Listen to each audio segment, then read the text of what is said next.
to ya mutum yana can kina wulakanta shi da Allah ki dawo me kaunar ki da Allah a can me aka me ya shirkin ki yake haba a to kuma muna ji haka ba a to alajin Allah masoyin ki ne Fillo ɗar fillo yau za na bi ki mu je kiwo na zama ɗan fillo zo ba ni sandar soyayya.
Da soyayya don karki bar ni na sha kunya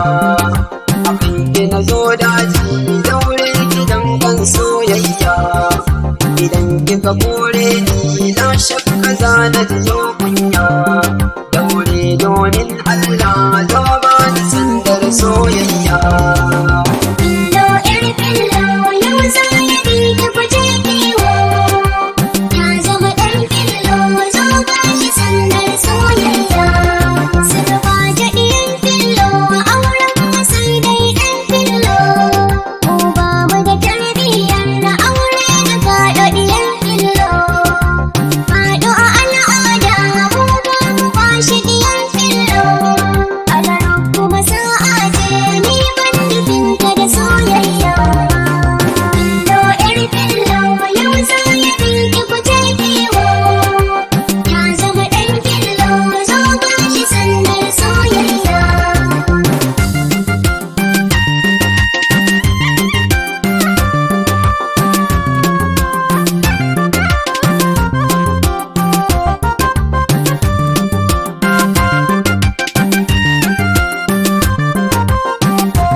Nan kuma mi maye don wanda ke mi a son danki